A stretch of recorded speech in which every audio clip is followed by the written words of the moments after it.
For decades, we've been told that cholesterol is the #1 villain of cardiovascular health. We've been warned that cholesterol-rich foods like eggs clog the arteries and then bring us dangerously close to a heart attack. But what if everything we've been told was a giant lie? The latest research is challenging this deeply rooted belief, suggesting that cholesterol is not the enemy that we've been led to believe. In fact, our body needs it to function properly, and in many cases, lowering it too much could potentially cause you more risk than benefit. So, how does cholesterol really affect heart health? And what role do these stigmatized foods like eggs play in all of this? We're going to get to the bottom of the cholesterol lie, and then I'm actually going to explain the steps that you can take to protect your heart. These are the 5 essential pillars of heart health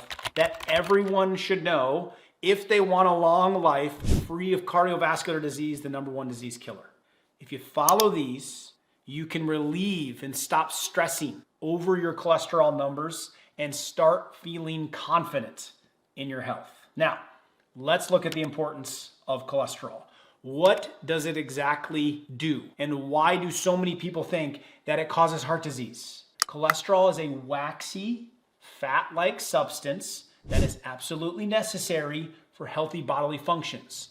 Low cholesterol can actually lead to strokes. It can lead to heart attacks, and it can even lead to cancer. It is essential in your body because it supports the cells. It keeps the membranes around the cells strong and flexible. Without cholesterol, cells would be very weak and they would not function properly to allow nutrients in and toxins out. Decreased cell function and cell membranes lead to brain hemorrhaging and to strokes. We want those cell membranes to be strong. Key hormones rely on cholesterol. Cholesterol produces testosterone, estrogen, cortisol. These help regulate energy, stress, and your metabolism. Cholesterol is the key to unlock these. If you have low cholesterol, you can struggle with fatigue, energy levels, and hormonal imbalances, which can even lead to a compromised immune system and muscle weakness. Cholesterol is vital in vitamin D production. Sunlight converts cholesterol into vitamin D, which is crucial for strong bones, the immune system, and your mood. If you have a deficiency in vitamin D, it increases your risk of osteoporosis, autoimmune disease, and diabetes. Cholesterol is crucial for digestion and fat absorption. The liver uses cholesterol to produce bile, and without bile, you will have digestive problems. You will have poor nutrient absorption because it's responsible for breaking down fat and helping to absorb fat-soluble vitamins. So why is cholesterol misunderstood if it is so crucial and important inside your body? The confusion lies in dietary cholesterol and your actual blood cholesterol. See, scientists thought that dietary cholesterol was the main driving culprit of increasing the risk of heart disease, but it's not true. There's a lot of cholesterol-rich foods that have been eaten for hundreds of years, like eggs and avocado, that are incredibly nutritious. And they did not cause heart disease epidemics 100 years ago, but more recently we're seeing incredible spikes. Also, your liver is the one that actually produces 75% of the cholesterol inside of your body. Your liver is constantly adjusting your cholesterol levels based on what you eat. So when you do consume more cholesterol in your food, your liver then produces less of it. The other myth with cholesterol is that all cholesterol is the same. Not all cholesterol is equal. HDL, oftentimes coined good cholesterol, there is no good or bad cholesterol, but its job is to transport cholesterol from your tissues to your liver for elimination. So you can imagine HDLs like dump trucks that are cleaning up the demolition site of knocking down a building. We're going to build a new one, a new cell. We're going to clean up that old damaged cell. We're going to bring it back to the liver. The liver is going to process that cholesterol and eliminate the byproducts and reuse and salvage and recycle what it can. Then LDL takes over, which is often seen as the bad cholesterol. LDL is transporting the cholesterol that your liver is making to the cells to build new cells, new houses. It's the building material. If you are consistently, regularly damaging your cells because of chemicals that you eat, because of oxidative stress, which is a huge factor, because of the crap food that we put into our diets, you are damaging and breaking down cells, and your liver is coming to the rescue and having LDL act like a semi and ship new material out to the building sites to construct new homes, new cells. So does that process seem like it's your liver trying to produce something that is toxic to kill you? Sounds like to me that we desperately need rejuvenated buildings and tissues and cells, and the liver is doing its job to do it. Now here's where there becomes a big differentiation. Now that you understand HDL is bringing cholesterol to the liver, LDL is delivering it out. Not all LDLs are built the same. You see, those semis put on the load of cholesterol and take it out to deliver it to the construction site, but some of them are unable to find their direction, and they stay on the interstate known as your bloodstream.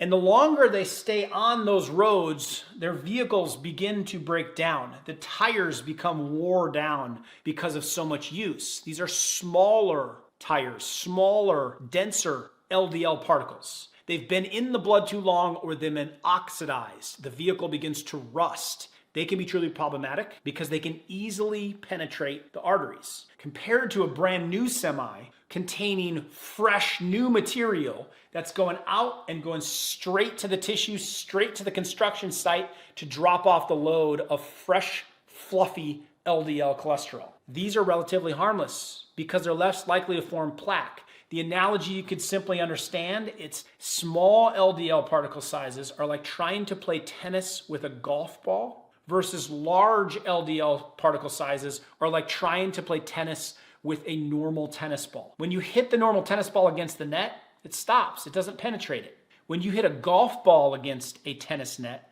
it can go right through. That's what those more dense, smaller, oxidized LDLs, how they can present a problem. So this theory that LDL is the culprit and it has to be driven down at all costs or you're at a huge threat is not true. LDL is simply trying to repair the damage that you've created in your body, and the less damage that you can create, the better off your cells are going to be and the more fresh those semis can be. So where did all this LDL focus come from? Well, it came from what's called the diet heart hypothesis. And there were very early large studies that focused on saturated fats being linked to increased cholesterol and heart disease. But it had a major methodology flaw. It ignored sugar and refined carbohydrates, which have now been proven to be more negative on your lipid levels and your lipid profiles than saturated fat. In fact, a new study that was actually started in 2003, it's been ongoing since then, called the PURE study, has followed 135,000 people over 18 countries, different cultures, different food palettes. But they found that there is no link between saturated fat, cholesterol, and heart disease. What did they find? Higher carbohydrate intakes, especially processed, refined carbs. That's what increased heart disease and mortality risk, not saturated fat. So if cholesterol from saturated fats aren't responsible for the high rates of heart disease around the world, what is it? Number one, chronic inflammation. The real culprit behind the damage on the interstates, not allowing those LDLs to exit and take the exit ramp, keeping them in the system and maybe causing traffic jams, aka plaque. This arterial damage is inflammation. It weakens the arteries. It makes them prone to plaque buildups, accidents, pileups. And what fuels it? Your lifestyle. Poor diet, stress, lack of movement. The easiest way that you can track this number, and in fact, what research now shows, you can watch my video on the number one number to be measuring to predict your heart disease risk over the next 30 years, massive studies showing this one number, especially for women, is CRP.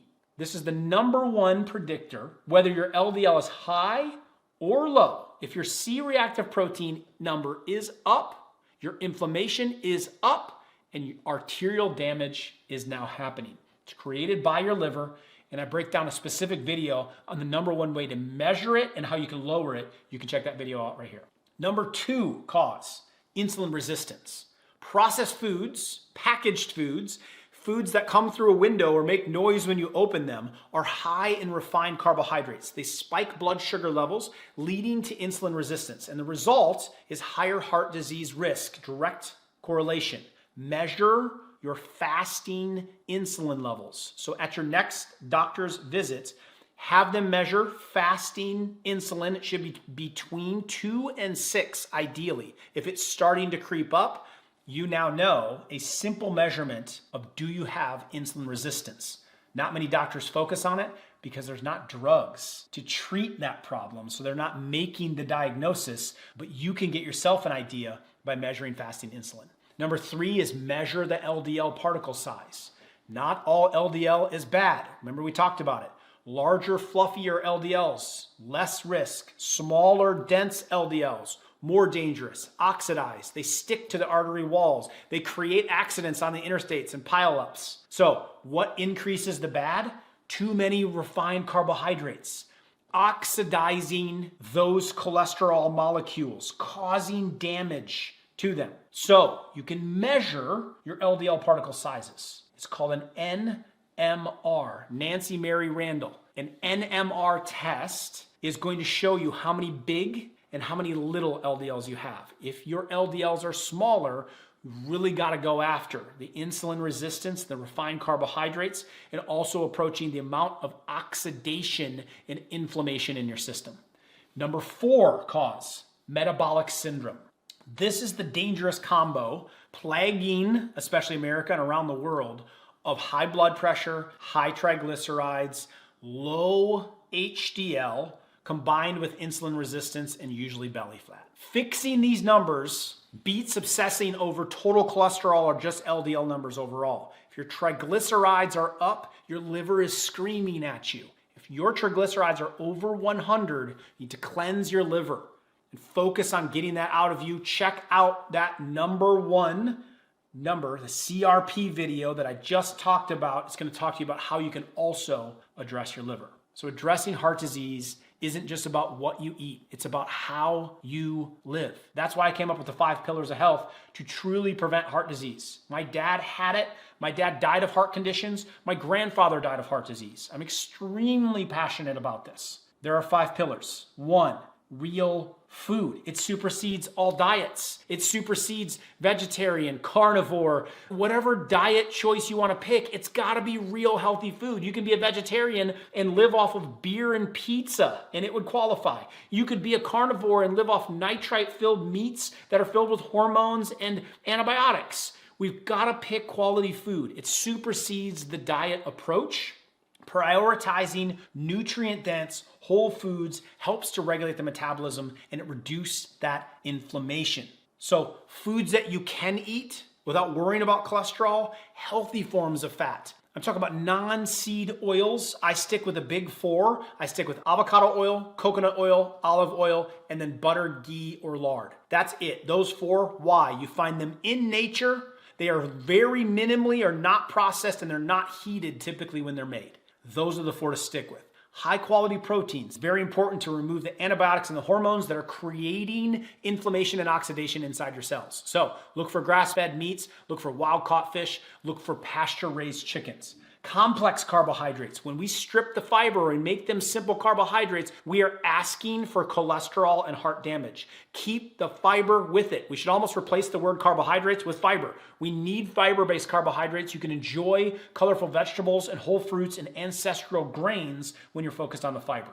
Fermented foods, extremely important because vitamin K2, its main job, K2, not K1, K2 is to protect your arteries, which is what you're going to need if you're worried about heart health. Kefir, sauerkraut, kimchi, excellent for the gut, excellent for the arteries. And there's so many good anti-inflammatory based herbs and spices. My favorite is turmeric. I also love ginger. I love garlic. These help protect the insides of the arteries. Getting that in on a daily basis is important. To increase the absorption of turmeric, use emulsified turmeric. You'll absorb 40 times more of it. I like to combine it with concentrated omega-3s, so I get the fish and the turmeric all in the same shot. Second pillar, high intensity exercise. It improves insulin resistance. It helps that heart function. Doing short bursts of high intensity instead of long duration exercises takes some stress off the heart, helps to surge your testosterone and your HDH, which is going to enhance fat burning. Number 3, we've got to control the stress. It's raising cortisol levels. It contributes to metabolic dysfunction. It creates oxidative damage and inflammation. Easiest way to get this down, you can check out my blood pressure video of how to lower your blood pressure in 60 seconds. It's through the process of paced breathing. I show exactly how to do it and how to breathe properly. This is a 1 or 2 minute drill that can be used multiple times during the day. I call it nature's smoke break. Pretend like you're smoking a cigarette, except don't actually do that because that's terrible for your heart. But the process and the act of doing that could be the key to getting your stress levels under control. Check out that video. Number 4, you've got to posturally optimize. You've got to take care of poor posture. Sitting is the new smoking. Sitting too much with poor posture increases mortality rates, taking up to 14 years off your life. Why? Ever tried to breathe when your head's down like this? It's a lot harder. It damages and impacts breathing. It impacts fatigue and brain fog. It directly impacted the electrical function to my dad's heart because the nerves that control the heart function come right out of the lower part of the neck. That's going to increase stress on the nervous system, which is going to increase oxidative damage and inflammation. So get yourself a standing desk so you can go up and down. Set a timer to get yourself moving. Go for a walk when you're on a phone call. Have stretch breaks. You've got to put some focus on your spine, and I highly recommend using neck and lumbar supports. These are spinal molding rolls at night. They're like retainers, except for your spine. They will literally put the curves back into your neck because you took them out sitting all day long. You can check out the link for those down below. Stop being so sedentary. We've got to move. We can't sit all the time. We got to take frequent breaks. We've got to get the movement to take care of our posture. That spine is protecting the nerves that are controlling your vital organs. And finally, we got to detox, supporting the function of your liver, which also supports the lymphatic system and the circulation of toxins and the elimination of toxins in the body. If they stay in there, those are what oxidize the LDLs and create the pileups and the plaque. So intracellular detox removes the toxins from the cells and from the organs. The best method for this are the amino acids that boost glutathione, the B vitamins that boost the street sweepers of your body. Then it's followed by extracellular detox, which is actually the removal and the pushing of the toxins out of your body so they don't retoxify somewhere else, so flushing them out of the bloodstream and the digestive system.